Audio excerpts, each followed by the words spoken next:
دائرہ بڑا لمبا، بڑا طویل۔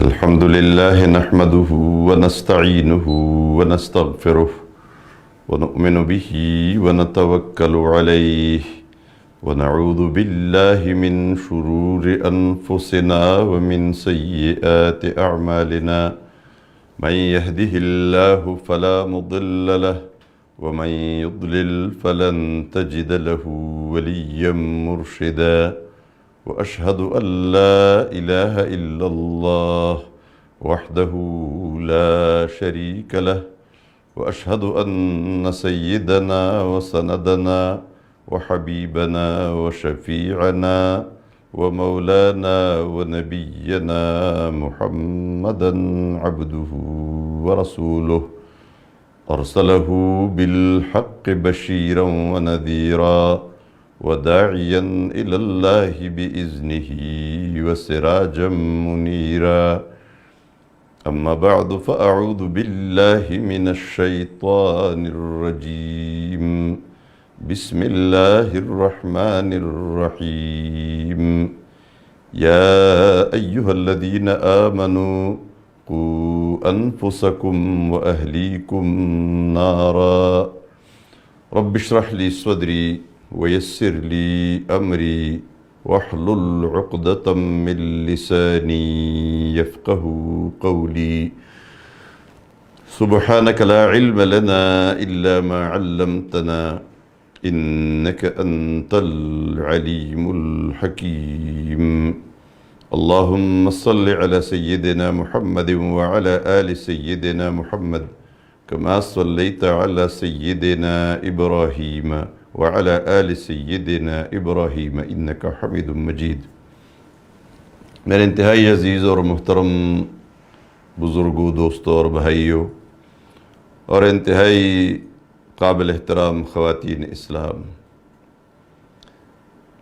ہمارا یہ موضوع بچوں کی تربیت کے حوالے سے والدین کی ذمہ داریاں بہت اہم موضوع ہے، اور اس موضوع کا دائرہ بڑا لمبا، بڑا طویل اور بڑا وسیع ہے۔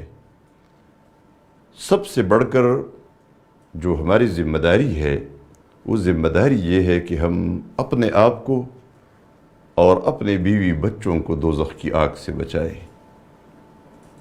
اور یہ اس کے ساتھ بڑی اہم بات ہے کہ اگر ہم اپنے آپ کو نہ بچا سکے اور اپنے اہل و عیال کو نہ بچا سکے تو ظاہر بات ہے اگر ہم نے اپنے اہل و عیال کو نہیں بچایا تو ہم بھی نہیں بچ سکیں گے۔ اس لیے ہماری سب سے بڑی ذمہ داری یہ ہے کہ ہم اپنے آپ کو اور اپنے بچوں کو دوزخ کی آگ سے بچنے اور بچانے کی فکر کریں۔ ہمیں فکر ہوتی ہے دنیا کا رزق کمایا جائے، ہمیں فکر ہوتی ہے پیسہ جمع کیا جائے، ہمیں یہ فکر ہوتی ہے بچوں کے لیے گھر بنایا جائے دنیا میں، ہمیں یہ فکر ہوتی ہے کہ بچوں کے لیے نوکری کا بندوبست کیا جائے، ان کی تعلیم کا بندوبست کیا جائے۔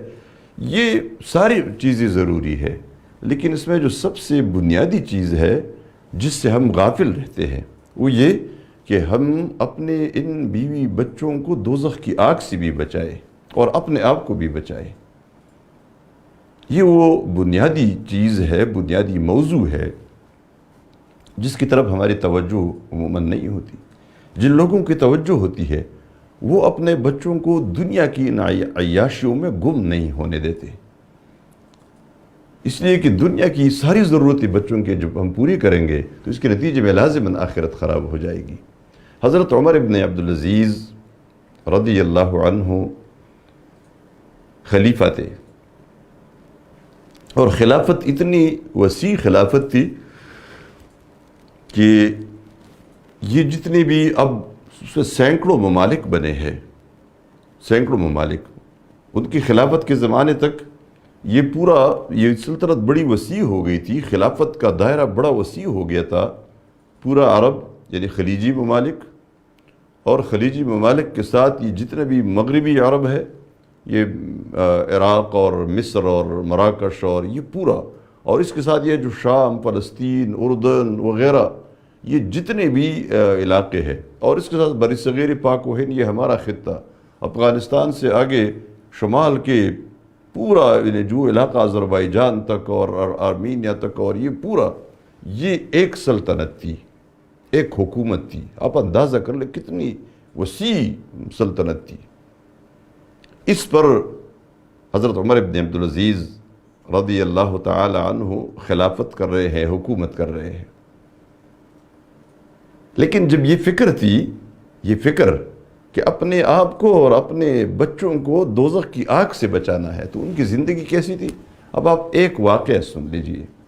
2 بچیاں گھر میں تھی، رات کو جب اپنے خلافت کے کاموں سے فارغ ہو جاتے تھے تو ان بچیوں کے پاس تشریف لاتے تھے، گھر میں آتے تھے، بچیاں ملتی تھی، بات چیت ہوتی تھی، ان کی تربیت کا ایک پیریڈ پورا وہ لیتے تھے۔ یعنی ان عظیم ذمہ داریوں کے باوجود وہ اس کام سے غافل نہیں تھے کہ اپنے بچوں کی تربیت کریں۔ اب وہ تربیت کرتے تھے تو ایک رات ایسا واقع ہوا کہ جب عمر بن عبدالعزیز اپنے کاموں سے فارغ ہو کے گھر تشریف لائے، رات کا وقت تھا، بچیوں نے اپنے منہ کو اپنے دوپٹے کے پلو سے چھپایا ہوا تھا۔ فوراً باپ نے محسوس کیا بیٹیوں نے منہ کیوں چھپایا ہوا ہے۔ فوراً ان سے پوچھا کیا بات ہے؟ بچیاں کہنے لگی، اور جو گویا ہوئی اور جو بات کہی تو بڑی عجیب بات کہی، کہنے لگی ابا جان ایسی کوئی بات نہیں ہے، بس ہم آج جب شام کا کھانا کھانے کے لیے بیٹھ گئی تو کھانے کے ساتھ روٹی کے ساتھ سالن نہیں تھا، تو ہم نے لہسن کے ساتھ روٹی کھائی، اور لہسن کے ساتھ جب ہم نے روٹی کھائی تو ہمیں خطرہ ہوا کہ ہمارے منہ سے آپ کو بدبو آئے گی اور آپ کو تکلیف ہوگی۔ لہسن کھانے سے منہ سے پھر بدبو آ جاتی ہے، اس لیے ہم نے منہ چھپایا۔ اب آپ دیکھیں، خلیفہ وقت بادشاہ ہے، آج کل اسے کہتے ہیں نا بادشاہ، اور پھر خلافت کتنی وسیع، بڑے دنیا جہان کے خزانوں پر سونے اور چاندی ان کے اختیار میں ہے، لیکن اپنے بچیوں کی یہ بات سن کر آنکھوں میں آنسو آئے۔ اور ہمارے ہاں اگر ایسا کوئی معاملہ ہو جائے تو باپ اسی وقت اٹھ کے جہاں سے بھی ہو، جیسی بھی ہو، کچھ لا کر بچوں کو کے حوالے کر دے، بچوں کو خوش کر دے، لیکن آنسو جاری ہو گیا آنکھوں سے۔ باپ تھے، سینے کے اندر باپ کا دل تھا، اور آنسو بھی بہہ رہے ہیں، اور اپنے بچوں کو اپنے سینے سے ملا کر فرماتے ہیں میرے بیٹیوں، آج اگر تمہارا باپ چاہے تو دنیا جہان کے خزانے لا کر تمہارے قدموں میں ڈھیر کر دے، اور تمہارے باپ کے لیے اس میں کوئی مشکل نہیں ہے، لیکن اس کا نتیجہ یہ ہوگا کہ تمہارا باپ بھی دوزخ کی آگ میں جلے گا اور تم بھی دوزخ کی آگ میں جلو گی۔ تمہارے باپ نے یہ چاہا کہ اپنے آپ کو بھی دوزخ کی آگ سے بچائے اور اپنے بچوں کو بھی دوزخ کی آگ سے بچائے۔ وہ بچہ کہنے لگی بابا جان ہم یہی چاہتی ہے کہ ہمارا باپ بھی دوزخ کی آگ سے بچے اور ہم بھی دوزخ کی آگ سے بچ جائے، یہ تو صرف آپ کی تکلیف کے لیے کی وجہ سے ہم نے ایسا کیا تھا۔ اس سے یہ معلوم ہوتا ہے کہ سب سے بڑی فکر اگر ہونی چاہیے تو اس بات کی ہونی چاہیے کہ اپنے آپ کو اور اپنے بچوں کو اور بچیوں کو اور اپنی بیوی کو اور اپنے خاندان کو دوزخ کی آگ سے بچایا جائے۔ اب آپ دیکھیں، آپ اندازہ کر لیں کہ جہاں دنیا میں ہم کسی خوشی والی جگہ پہ چلے جاتے ہیں، کسی اچھے باغیچے میں چلے جاتے ہیں، کسی پارک میں چلے جاتے ہیں، کسی بھی پکنک سپاٹ پہ جب ہم پہنچتے ہیں تو ہماری خواہش یہی ہوتی ہے کہ اچھا ہوتا اگر میرے بچے بھی میرے ساتھ ہوتے۔ بچوں کے بغیر مزہ نہیں آتا۔ مائیں کھانے کے لیے بیٹھ جاتی ہے لیکن بچہ مسافر ہے، پتہ ہے ماں کو مزہ آتا ہے کھانے میں، اسی بچے کو یاد کرتی ہے، اور ان کی یادوں کو بس اپنے لیے پورا ایک سہارا ہوتا ہے۔ بچوں کی یاد، بچوں کے بغیر ماں کا آپ تصور نہیں کر سکتے، ماں برداشت ہی نہیں کر سکتی۔ تو یہ بات کیسی برداشت ہوگی ماؤں سے اور باپ سے، دونوں سے، کہ جب ہم جنت میں چلے جائیں گے، اللہ ہم سب کو جنت میں لے جائے اور ہمارے بچے ہمارے ساتھ جنت میں نہ ہو۔ یعنی وہ کیسی جنت ہوگی جس میں ہمارے بچے ہمارے ساتھ نہیں ہوں گے؟ یہ ناقابل برداشت بات ہوگی۔ اس لیے اللہ تبارک و تعالیٰ نے فرمایا یا ایھا الذین آمنوا قوا انفسکم واہلیکم نارا۔ میں نے اس آیت کا ایک ٹکڑا لیا ہے بس مختصر وقت کے لیے کہ اپنے آپ کو اور اپنے بیوی بچوں کو دوزخ کی آگ سے بچاؤ۔ یہ تمہارے لیے ناقابل برداشت بات ہوگی۔ تم جنت میں جنت کے مزے نہیں لے سکو گے اگر تمہارے بچے دوزخ کی آگ میں جل رہے ہوں گے، اور تمہیں معلوم ہو میرے بچے دوزخ کی آگ میں ہیں۔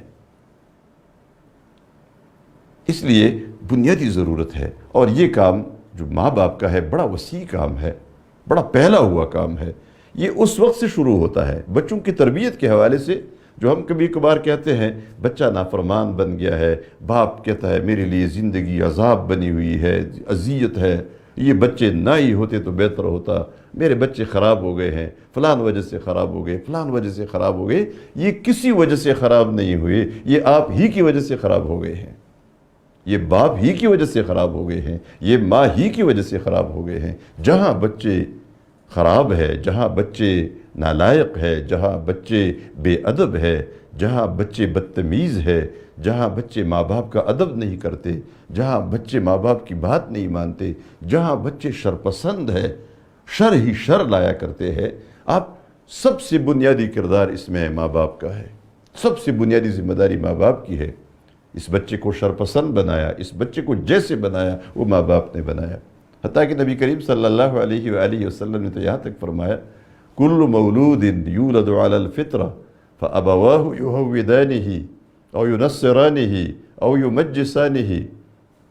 ہر بچہ اسلام کی فطرت پہ پیدا ہوتا ہے، پھر باپ ہوتا ہے اور ماں ہوتی ہے، یعنی ماں باپ ہوتے ہیں جو کبھی ان کو یہودی بنا دیتے ہیں، کبھی ان کو نصرانی بناتے ہیں، کبھی مجوسی بنا دیتے ہیں، جو ماں باپ چاہے اس کو بنا دیتے ہیں۔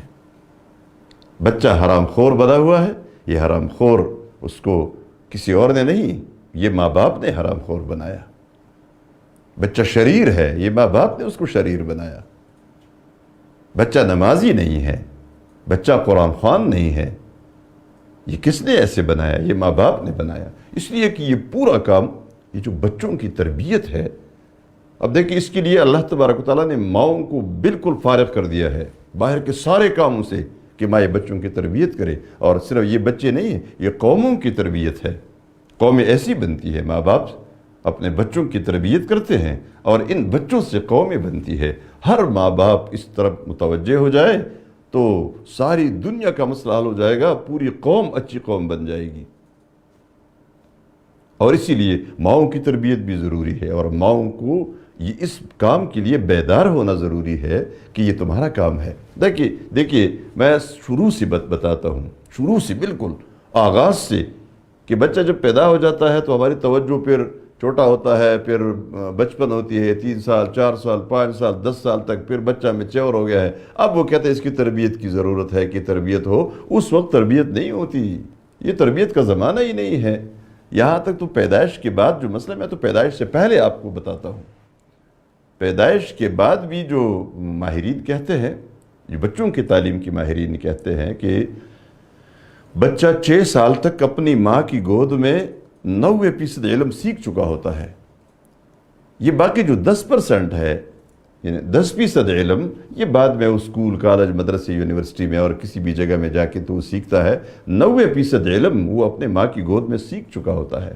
وہ جو تربیت ہوتی ہے، وہ تربیت پتھر پہ لکیر کی طرح ہوتی ہے، وہ بڑھتی نہیں ہے۔ اب باپ نے جو تربیت کی ہے، ماں نے کی ہے، لیکن اس سے بھی پہلے یہ بات کہ بچوں کی تربیت ہونی چاہیے۔ ماں اگر نماز پڑھ رہی ہے تو بچہ نمازی بنے گا، باپ اگر نمازی ہے تو بچہ بھی نمازی ہے۔ بلکہ سب سے پہلے ماں کے پاس جب بچہ رہتا ہے، گھر میں، اس کی گود میں ہوتا ہے، تو ماں نماز پڑھ رہی ہوتی ہے، ماں قرآن پڑھ رہی ہوتی ہے، ماں نماز کی پابندی کرتی ہے، ماں صفائی ستھرائی کی پابندی کرتی ہے۔ جو کچھ ماں کرتی ہے بچہ وہی سیکھ جاتا ہے۔ لیکن اس سے بھی پہلے میں آپ کو لے جانا چاہتا ہوں، اگر کوئی چاہے بچہ نیک بنے، بچہ شریر نہ ہو، شرپسند نہ ہو، بچہ اللہ کا اطاعت گزار ہو، تو یہ کام پیدائش سے بہت پہلے شروع ہوتا ہے۔ اب دیکھیں سب سے پہلے باپ کی ذمہ داری ہے کہ رزق کمانا، یہ باپ کی ذمہ داری ہے۔ تو باپ پر یہ لازم ہے کہ وہ خود بھی حلال کھائے اور اپنی بیوی کو بھی حلال کھلائے۔ اس کا نتیجہ کیا ہوگا؟ جب یہ حلال کھائے گا، اس کے جسم کے اندر جتنا کچھ ہے وہ حلال سے بن جائے گا، اور اس کا نطفہ بھی حلال سے بنے گا۔ تو بچوں کی حقوق میں سے سب سے پہلا حق یہ ہے اور انتہائی اہم حق یہ ہے کہ بچے کا نطفہ آپ حلال سے بنا دیں، حرام سے نہ بنائے۔ جس باپ نے اپنا نطفہ حرام سے بنایا، یہ باپ کا پہلا ظلم ہے جو اس نے اپنے بچوں کے ساتھ کیا۔ اس کی طرف آپ متوجہ اگر ہو جائے تو یہ بڑا اہم موضوع ہے۔ یہ نطفہ باپ بناتا ہے، یعنی ظاہر بات بنانے والا تو اللہ ہے، لیکن اس کا جو یعنی کام ہے وہ باپ نے کرنا ہے خود۔ یہ حلال کھائے گا، یہ پاکیزہ رزق کھائے گا تو اس کا نطفہ حلال سے بن جائے گا، پاکیزہ نطفہ بنے گا۔ بیوی کو بھی حلال کھلائے کہ وہ جس بیضہ سے بچہ پیدا ہوتا ہے، جو نطفہ سے مل کر بچہ اس سے بنتا ہے، بچہ پیدا ہوتا ہے، وہ بیضہ بھی حلال سے بن جائے۔ اگر وہ حرام سے بنا ہے تو یہ بچہ حرام خور اور حرام سے بنا ہوا پیدا ہوگا۔ اس لیے ماں باپ کی پہلی ذمہ داری ہے وہ حلال رزق کھائے۔ باپ یعنی شوہر اپنے آپ کو بھی خود بھی حلال کھائے اور اپنے بیوی کو بھی حلال کھلائے، تاکہ آپ کا نطفہ وہ حلال سے بن جائے اور بچہ حلال نطفہ سے پیدا ہو۔ جہاں باپ حرام خور ہے، یہ نطفہ حرام سے بنا ہے، اپنے بیوی کو کھلاتا ہے تو حرام کھلاتا ہے، وہ سودی مال لا کر کھلاتا ہے، خود بھی کھاتا ہے، وہ رشوت کا مال لا کر اپنی بیوی کو بھی کھلاتا ہے اور اپنے خود بھی کھاتا ہے۔ اب ظاہر بات ہے پورا جسم حرام سے بن رہا ہے، پورے جسم کا سارا مواد حرام سے بن رہا ہے، یہ نطفہ حرام سے بنا ہوا ہے۔ اب ظاہر بات ہے اس سے جو بچہ پیدا ہوگا، نتیجہ معلوم ہے، واضح ہے، یہ گندگی ہے، یہ بچہ گندہ پیدا ہوا، یہ حرام رزق سے پلا بڑا ہے۔ تو جس بچے کا نطفہ، جس کی پوری پرورش وہ حرام سے ہوئی، یہ بچہ پیدا ہوگا، یہ مجسم شر پیدا ہوگا، اور یہ جب بڑا ہوگا تو یہ شریر ہی ہوگا، یہ کبھی ایک نیک اور صالح بچہ نہیں بن سکتا۔ اس کے لیے آپ جتنے اساتذہ کو لائیں گے، جتنے ٹیوٹر لائیں گے اور جتنے مربی لائیں گے، جس جگہ آپ اس کو لے جائیں گے کہ اس کی تربیت ہو، اس کی ٹریننگ ہو، یہ نیک اور صالح بنے، یہ نیک اور صالح نہیں بنے گا۔ اس لیے یہ ماں باپ کی ذمہ داری ہے کہ سب سے پہلے اپنے بچوں کے لیے فکر مند ہو جائے اور حلال کھائے۔ پھر اس میں دوسری جو اہم بات ہے وہ یہ کہ بچے پر جب ماں کے رحم کے اندر ہوتا ہے، جب اس میں جان آ جاتی ہے، اس میں شعور آ جاتا ہے، اب اس پہ باہر کی پوری دنیا کے اثرات ہوتے ہیں۔ یہ باہر کی پوری دنیا کے اثرات، یہ بہت بڑے اثرات ہوتے ہیں۔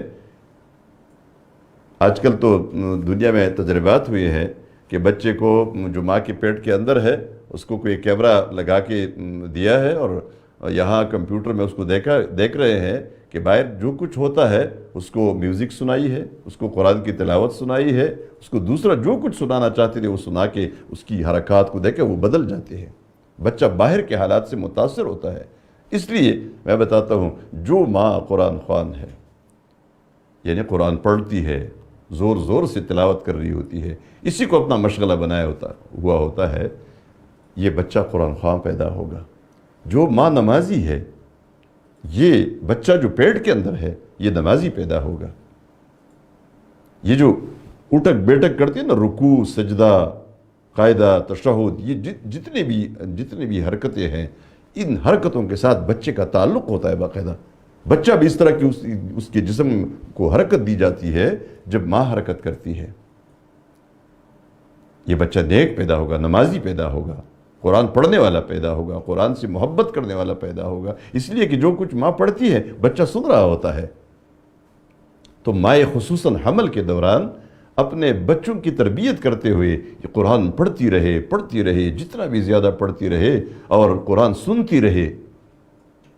لیکن جو ماں باپ گھر میں بیٹھ کر میوزک سن رہے ہوتے ہیں، دن رات یہ فیس بک آن کیا ہوا ہوتا ہے، یوٹیوب آن کیا ہوتا ہے، میوزک ہے، ٹنگ ٹکور اور یہ رقص اور سرود اور ڈول اور باجے اور ستار اور پتہ نہیں کیا کیا چیزیں، یہ جو موسیقی کے سارے آلات ہیں، اس سے لطف اندوز ہوتی ہے۔ بچہ ماں کے رحم کے اندر جو آپ سن رہے ہیں، بچہ بھی وہی سن رہا ہوتا ہے، وہی بچہ بھی ایکٹر پیدا ہوگا، وہی بچہ بھی نالائق پیدا ہوگا۔ اس لیے یہ ماں باپ کی ذمہ داری ہے، حلال کھلائے۔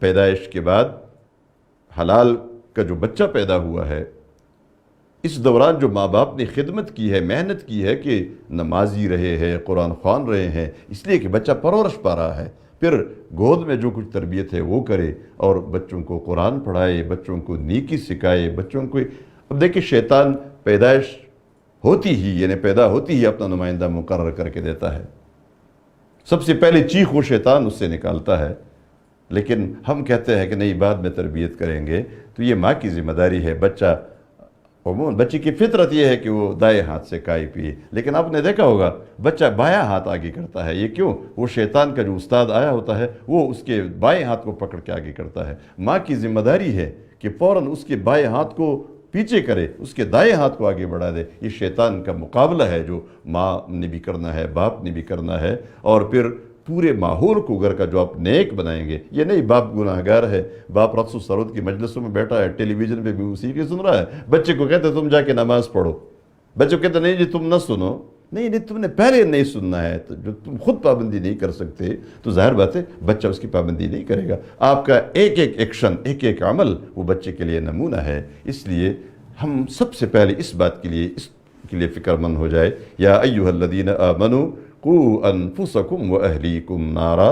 اللہ تبارک و تعالیٰ سے یہی دعا ہے کہ ہمیں اپنے آپ کو اور اپنے بچوں کو دوزخ کی آگ سے نجات حاصل کرنے اور اس کے لیے تمام طریقے اختیار کرنے کی توفیق عطا فرمائے۔ اقول قولی ھذا واستغفر اللہ لی ولکم ولسائر المؤمنین۔